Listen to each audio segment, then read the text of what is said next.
Welcome back to another episode of Spilling Tea-quila.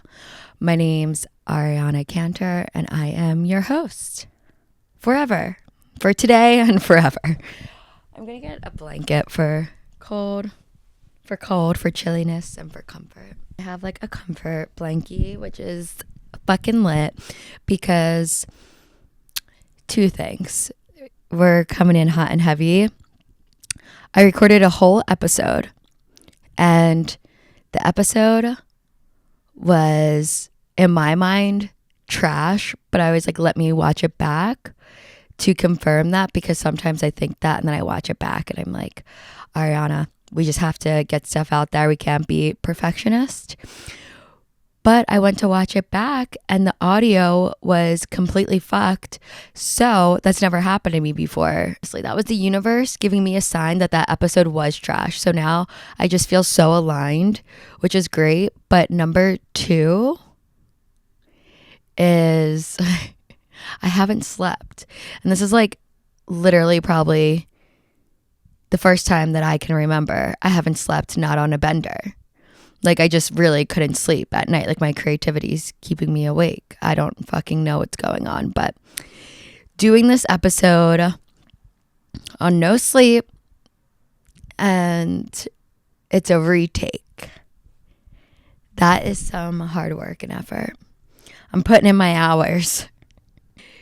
My life has been, it's winter in Philadelphia. Not great.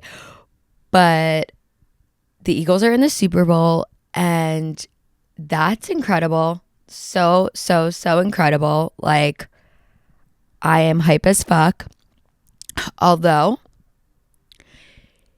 it's not easy being from Philadelphia and the Eagles going to the Super Bowl. Like, there is so much pressure weighing on our back right now. We are carrying the motherfucking city, not even just the team, the city of Philadelphia on our backs. And we don't even have any control over the outcome, but it feels like we do. The city's going to burn down if we don't win. So yeah, everything is stressful. This episode will be coming out as soon as the Super Bowl ends. So hopefully it's a dub. I'm honestly not going to talk anymore about it because I probably will have to cut it out, but the episode will be airing. I don't know. I'm already conflicted. What else can we talk about? Valentine's Day.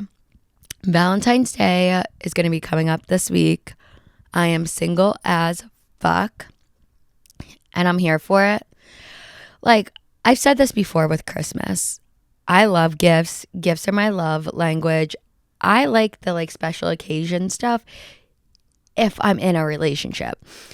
I don't really believe in tying someone down, settling just to have someone for the holidays.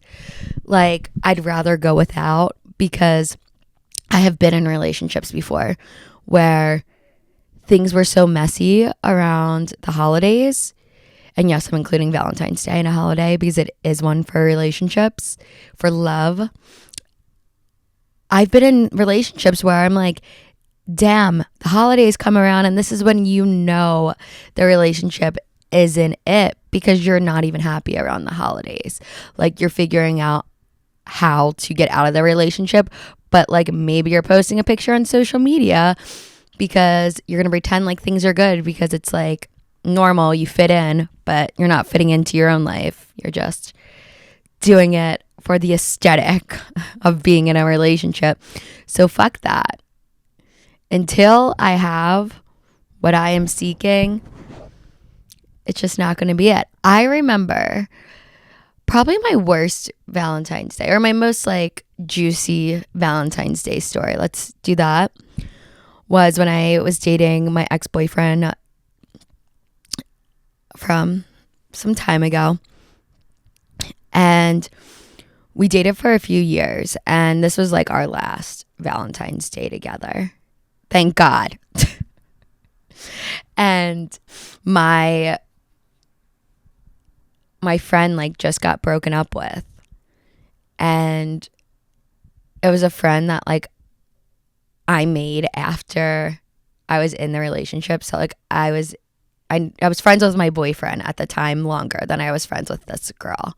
But we became close fast. I have a tendency of doing that also.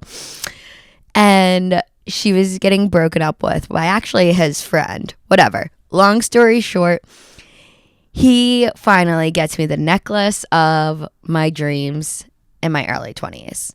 It was like a David Yurman black diamond necklace.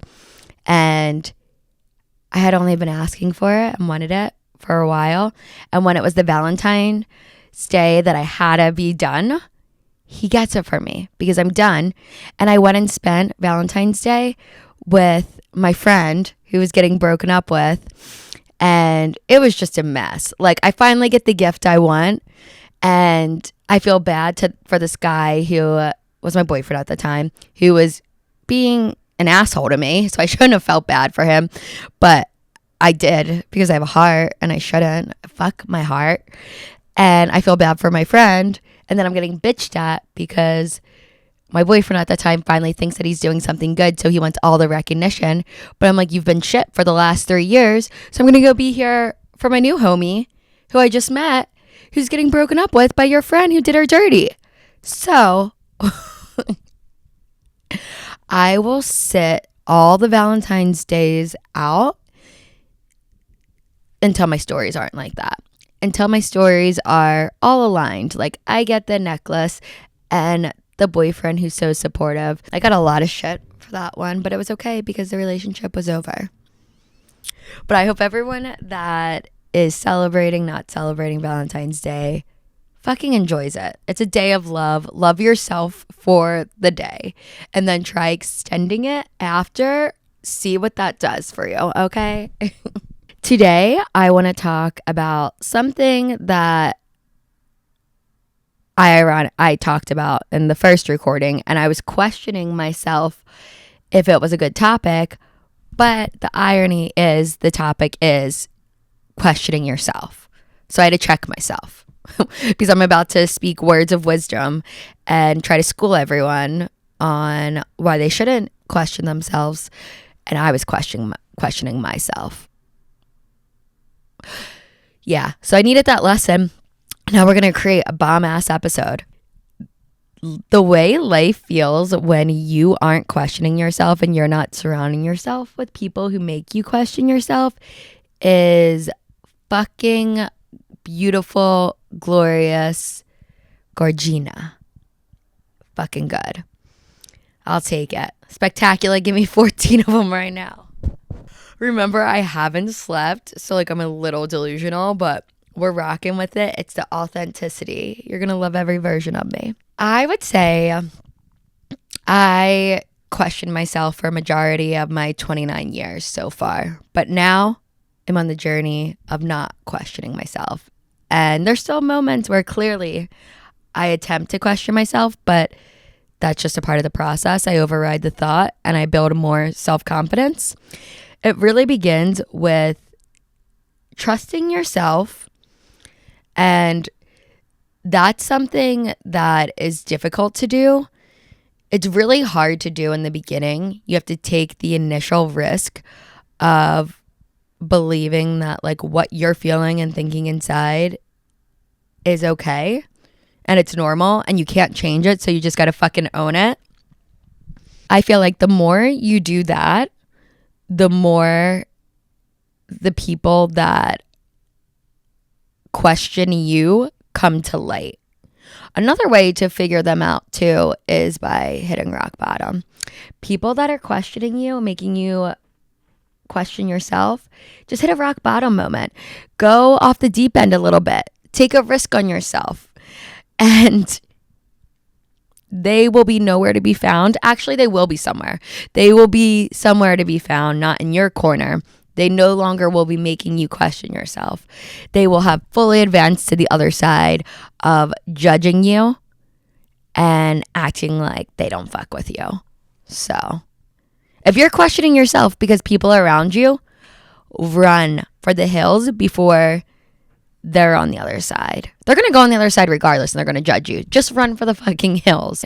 You start with trusting yourself, and that trust you build within yourself is It's so important. It's going to take you so far because you need to make sure all of the relationships around you, friendships, like romantic partners, any kind of level of partner, work relationships, family members, you have to make sure everyone is at least respecting your choices.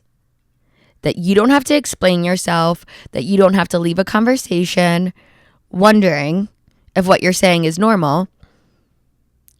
Everyone just needs to respect what you're doing, and they don't have to understand it. They don't have to necessarily agree with it, but they're worried about themselves. They're going to only worry about you when you give them a reason to. Whatever you're feeling inside, whether it's towards a work relationship and you feel that things aren't right, don't doubt that you feel that something is off. You're not crazy for feeling that something is off. That's just like a natural instinct. If you know something's off in a romantic relationship, you know. You can't suppress it. The more you suppress it, the more problems arise. You have to trust yourself and just go with it.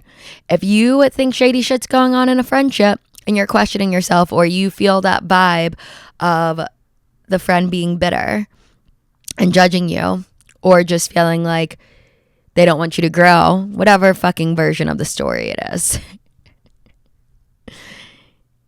you gotta run.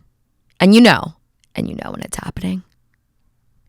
And questioning yourself makes you stay in it longer, and it makes you literally lower your self-worth, the way you view yourself, because that's what your self-worth is really based off of, how you view yourself. Your self-worth is not based off of what anyone else thinks about you but you.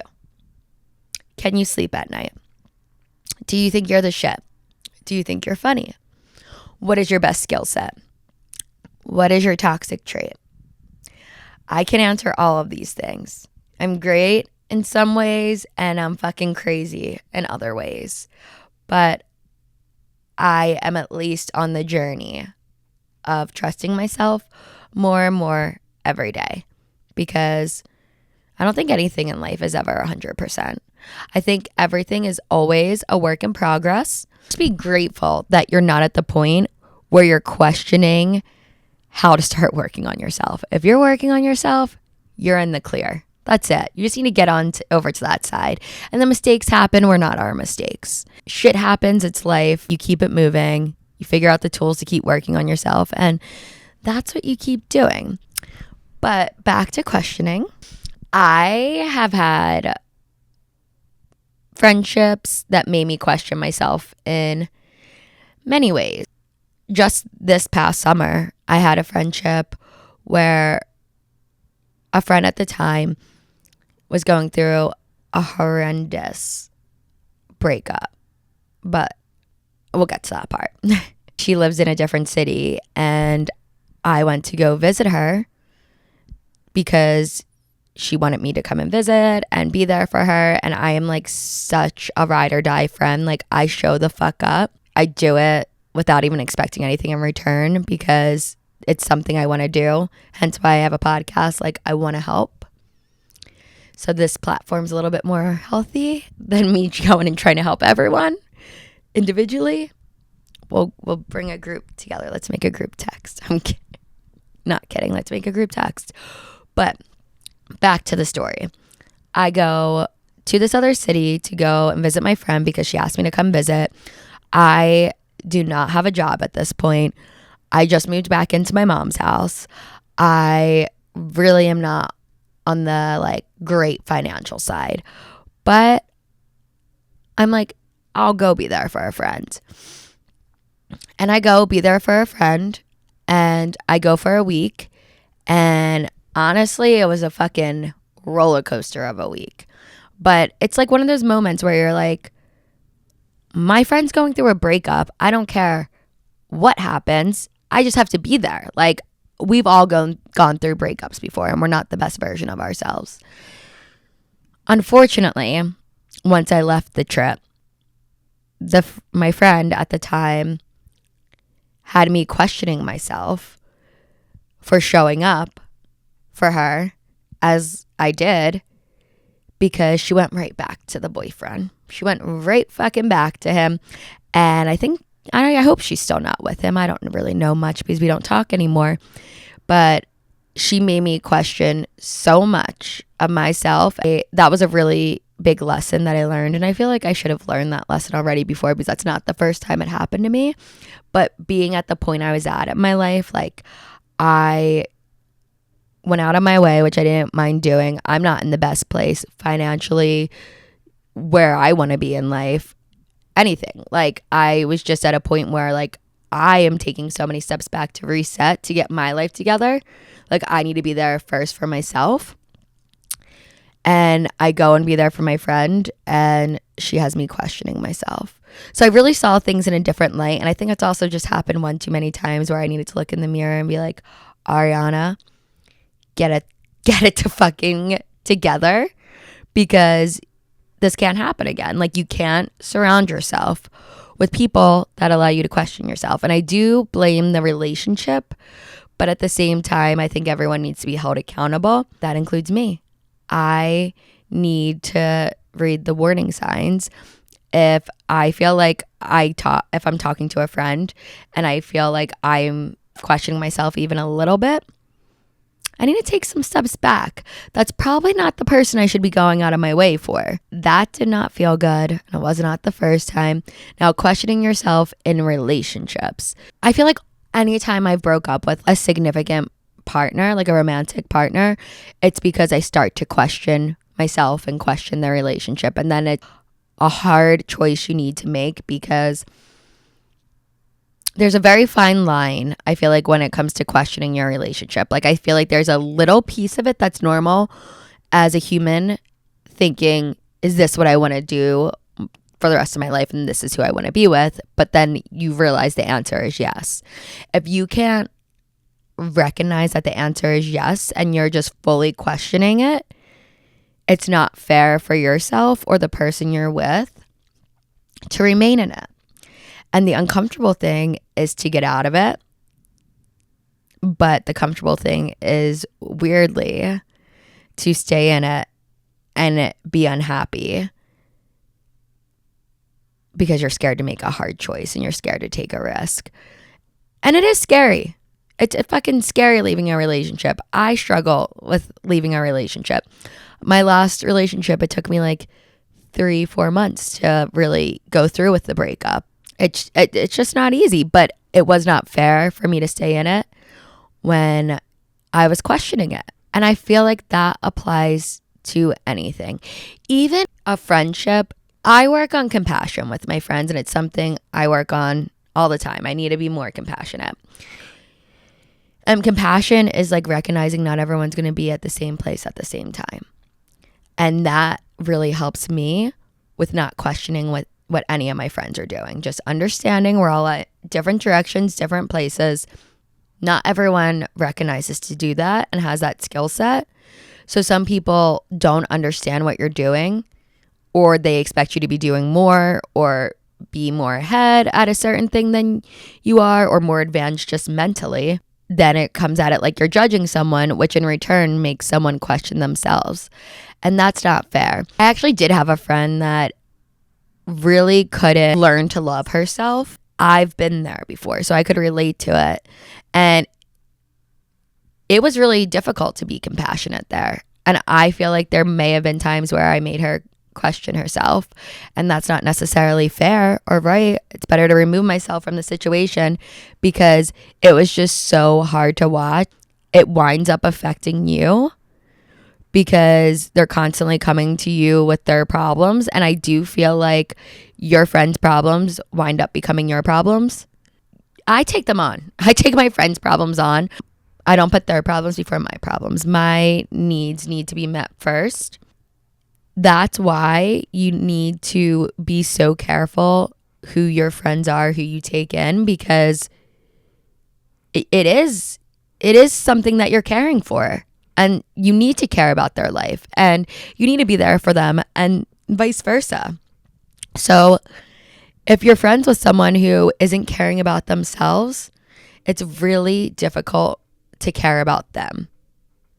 And that's why we all need to start with caring the fuck about ourselves, building trust within ourselves, and loving ourselves, because that's the only way we're going to be able to give it and receive it. Because my friend that didn't love herself, it didn't matter how much love I gave or how much care I gave. She needed to do it first before I could do it for her. And that took me a bit to learn too. We had to have a messy falling out instead of being able to recognize that. I feel like friendships should be kind of like that trend that's going on. It's called We Listen and We Don't Judge. And pretty much for anyone who hasn't saw it, anyone who doesn't scroll through social media like 24/7, it's a trend where people just go on camera and one person talks at a time and says something that no one on camera knows and no one can judge it. And honestly, that's been the theme of my friendships for a freaking long ass time. Because I am that friend that you go to and you could say, went back to your ex drunkenly by accident and you feel so much shame. I'll be like, are you considering going back? And if it's no, I'll be like, okay, we're cool. We're in the clear. Like, whatever. It was a drunk mistake. Like, you felt comfortable because at one point that person made you feel comfortable. So it was just like a drunk instinct. I go to bat for my friends. I believe so much in my friends that I'm like, whatever you did that's wrong, we're going to get through it. It's going to be okay. Like, you're fucking incredible. And that's how I talk to myself too, if anyone's wondering how I've made it this far. That's the fucking secret sauce. We listen and we don't judge. Because what have you done? And if someone's done crazier stuff than you and you get to be friends with them, you're welcome for the entertainment. But your moment's gonna come. The days are still going on. Life's not over. Crazy shit still happens in your 60s, 70s, 80s. I don't know. I heard before multiple times. It's been years now that the nursing homes are where people are getting sleazy, not being safe, using protection. STD Central. That's what I've heard about the nursing homes. I don't know why I'm trying to sugarcoat it, as if I haven't said crazier stuff. I'm a firm believer that if you judge someone for something, either it's because it's a dark skeleton in your closet or it's going to be. Ease up, everybody. You don't know what's going to happen next. I have not predicted one moment in my life, and I've had so many freaking twists and turns from the day I came out of the womb that were all unpredictable. They're still happening. So why would I judge someone else?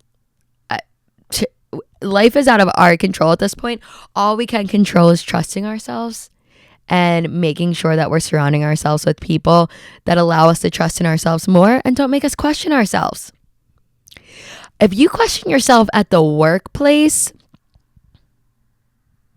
that's where shit goes down. Like if you're questioning one, let's start off with what you're doing as your job. That's a shithole because you have to give more of your time to a job than you do to yourself. That's the world we live in. And if you're questioning what you're doing, that is just so much time where you don't feel good in life. Like you don't feel certain, you don't feel stable. I am running with my passion right now because it feels good. And if I'm going to do something with my life, I want to feel good about it. You can build up someone else's career and you get hired for a job. It's socially acceptable. You're helping someone else's company and boom, like that, you can get screwed over because you're caring about this job. This job's your livelihood. Meanwhile, you're questioning it because you're not passionate about it. Next thing you know, you're screwed over. And you've been questioning the job the entire time because you felt the energy of this company could just snap their fingers and I would be gone.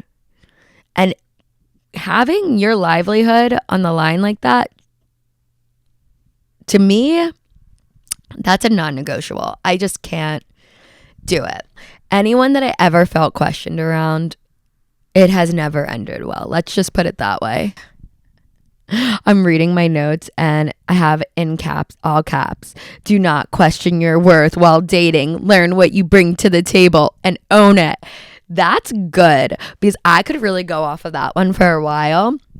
I like that note, Ariana, A++. You can keep making my notes. When you're writing your content, delivering your content, thinking of it all, you have to you eventually start talking to yourself in third party. Like, it's just normal because I'm a one-woman team, but it doesn't mean there's not a team here doing all this team shit. Okay? But that's why it's so important to trust yourself before trying to get into a relationship to fix all your problems. Because you're never going to learn to trust yourself. You just learn to trust this relationship that you're questioning, that you're using as an scapegoat. Learn to love yourself. Then you'll know what you bring to the table and you won't settle for less. I have no problem that I'm literally not dating right now. If something great came along, I would fucking be about it. But nothing great is coming along. So I'm just over here working on my passion, doing my own thing, attempting to level up. And it feels so good. And I've had moments where there's been a little ounce of dating. I mean, if you listened to the episode before this one, the Miami story, where I got kicked out of a hotel room, it did not affect my self-worth because I knew what I brought to the table before entering that situation. And I think that is so important because I probably would not have gotten out of the situation as confident on the other side if I didn't know my self-worth prior. And knowing your self-worth means knowing that your self-worth isn't defined by anyone else, any experience, anyone that's trying to diminish you. I don't get it. People that the people that I really don't think highly of don't get my energy at all. If you fucked me over, you're not getting a piece of my energy. And if I think you're being a shitty person, I don't have the time to care about it. I have to worry about all my friends' problems and my problems. I got to show the fuck up. I got a podcast. I don't have time to worry about anything that's bad because I want a good life. Anything that's not in my bad realm, that's bad. Whatever the fuck I'm trying to say. I think you're picking up what I'm putting down. Be so picky about your life. Be so picky about who you surround yourself with. Be so picky about what job you want to do. Be picky, be intentional, and be on that journey of loving and trusting yourself because that changes everything around you. The more you help yourself, the more you love yourself, the more you trust yourself, the more it just flows into every other aspect of your life. And it sounds simple, but it's work. It's work you got to do, and it's work you have to do forever. So just get used to it. Well, I have some questions that I'm going to answer. Okay. Someone wrote in how to quit snoozing on your alarm clock and wrote in how long they've been doing it for.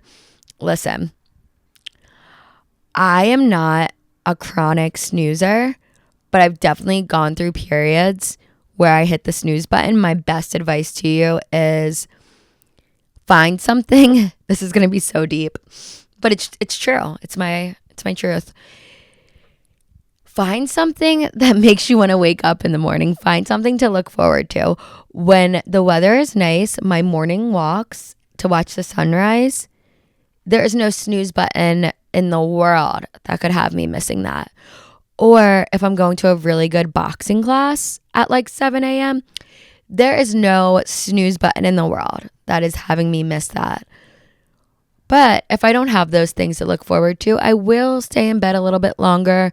I will try to hit snooze. I might not even set an alarm.